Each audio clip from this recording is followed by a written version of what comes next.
far-flung flock of friendly folk.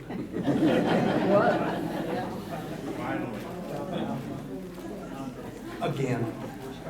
I came up with that because there is a group, an organization in Florida called Friends of Florida Folk, FOFF, F-O-F-F. And I'm for FOFF, Florida's far-flung flock of friendly folk. That was an interesting song y'all did. That was a wonderful version of that, blending those two songs together. Actually, the last time I heard that song sung was in Decatur, Alabama. And it was the Vienna's voice choir doing it as the finale number. And they started singing it. And people didn't know what to do. Which one, Dixie? Dixie. Oh, They were singing, the Vienna Boys Choir is singing Dixie, and they're doing this magnificent job, and people were like, are we supposed to stand? What are we supposed to do? And it was just overwhelming. Anyway, y'all did a fantastic job. That was wonderful.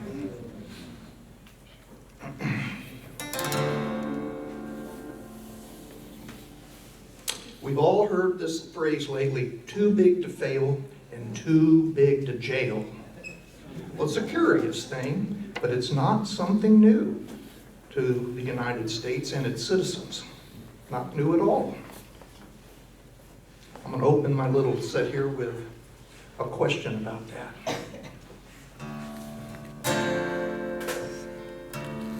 Can you hear the guitar okay? Yeah.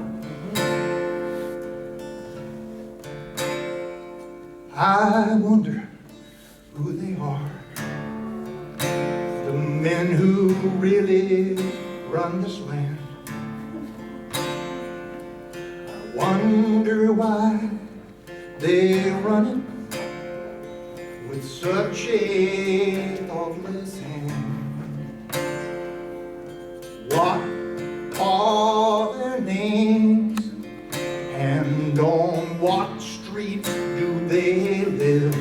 I'd like to ride over this afternoon and give them a piece of my mind about peace for mankind. Peace is not an awful lot to ask.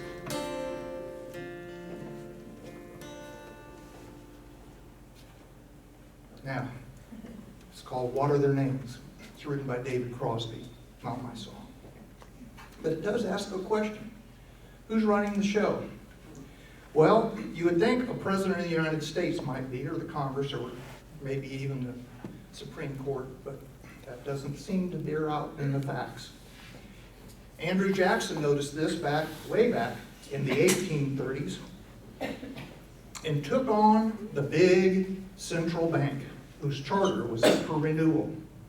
And when he took on the big central bank and said, we're not going to renew your charter, and why would he do that? Why would he take on the central bank and say, we're not going to renew your charter? It's because if John over here, as the government, says, I want more money to field an army, to build a bridge, to do this or that, he has to go to the central bank and say, I need to borrow some money. And the central bank says, well, borrow all you want because you're going to pay us interest. Now the question is, where's the money for the interest going to come from? If you have to borrow the money to do these things, where are you going to get the money to pay the interest? And that's the trap of a central bank. You can never get out of debt. And so we find ourselves today raising the debt ceiling. Well, Andrew Jackson noticed this and he says, I'm going to stop this. And he took on a guy named Biddle, who was the head of the central bank at the time. And Biddle said, I'm going to drive this country to its knees and I'm going to make it look like it's your fault. And he proceeded to do that. He proceeded to destroy the country. And somehow a miraculous thing happened. Maybe it was an intervention of God, but it became public information because Biddle was bragging about this to everyone. And Andrew Jackson did the greatest thing, not being the governor, the first governor of the territory of Florida, not the Battle of New Orleans, not the Indian fighter. He said his biggest thing he ever did was he killed the bank. Well, the bank retaliated. And it took them 20 years. But they did everything they could because the bank was really a subsidiary, a branch operation of the Bank of England and the other central banks of Europe. And they did everything they could to get us, Americans, people like us sitting in this room, to fight each other, to get so angry with each other that we tore each other apart and left a huge opportunity for debt. Both the North and the South in the War of Northern Aggression were completely bankrupt at the end of the process. But Lincoln turned that around and issued the greenbacks and said, we're going to go back to constitutional government, issued greenbacks, and guess what? They eliminated Lincoln. Well, we muddled along through a bunch of panics, and that's what they call them, panics. A whole series of panics happened that led all the way up to about 1913, when the next central bank was imposed upon us, called the Federal Reserve. And that Federal Reserve proceeded to do exactly what the previous central bank. I got 4 minutes left, so I'm going to go branch in my song here. Anyway, there's a guy named Smedley Butler that intervened shortly after that in the business plot to interrupt it, where they intended to, they being the same corporations and banks today that we just bailed out and too big to fail, too big to jail. The same ones, same names. Go back and look it up. Smedley Butler intervened. He's a Marine Corps general, and it's called the business plot. He was successful in exposing it. No one was punished. No one went to jail. Nobody paid any penalties whatsoever for threatening and conspiring to take out FDR. I'll ask you to sing along with me on this, something I've never done before, in a whisper. I want everybody to whisper this. And the river opens for the righteous. And the river opens for the righteous. I'll get to it, and I'll give you the nod. We are not helpless. We are men and women. What lies between us, it can be set aside and ended. Every day we learn more how to hate, to shut the door,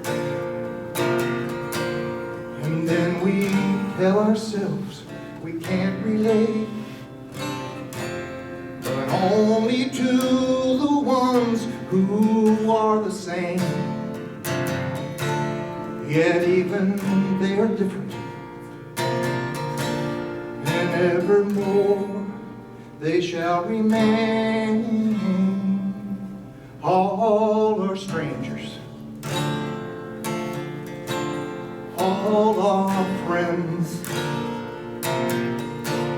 all are brothers and sisters. Amen. Here we go. Whisper. And the river opens for the righteous, and the river opens for the righteous, and the river opens for the righteous, and the river opens for the righteous someday.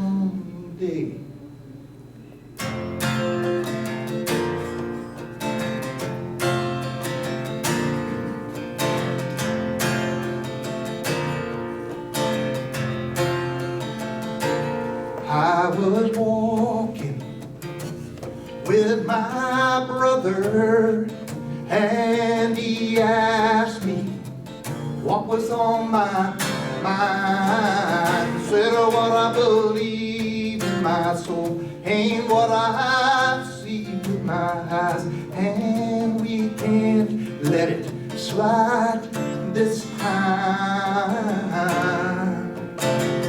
And the river opens for the righteous, and the river will help me with the righteous, and the river opens for the righteous, and the river opens for a highway patriot. And I love my country, because my country is the best I know. I wanna be with my family, people who understand me. I got no better place to go. And the river opens for the righteous, and the river opens for the righteous, and the river opens for the righteous, and the river opens for. I was talking with my sister, she looked so fine. I said, baby, what's on your mind? She said, I want to run like a lion, released from the cages, released from the rages, burning in my heart. Yeah! And the river flows for the righteous, and the river, y'all sing now for the righteous. And the river opens for the righteous, and the river opens. And I ain't no communist, and I ain't no socialist, and I ain't no imperialist, and I ain't no corporatist, and I ain't no Democrat, sure ain't no Republican. I only know one party, and it is freedom. I am a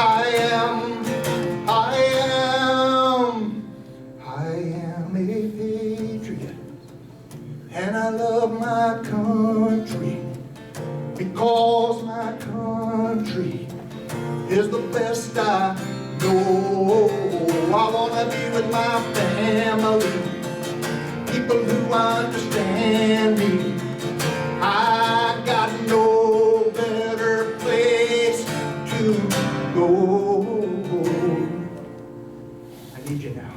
And the river opens for the righteous, and the river opens for the righteous, and the river opens for the righteous, and the river opens. I want to run like a lion, and the river opens for the righteous, released from the cages, and the river opens for the righteous, released from the rages, and the river opens for the righteous, and the river opens for the. What I believe in my soul, and the river opens for the righteous, and the river opens for the righteous. Someday, the river opens for the righteous. Someday, opens for the righteous.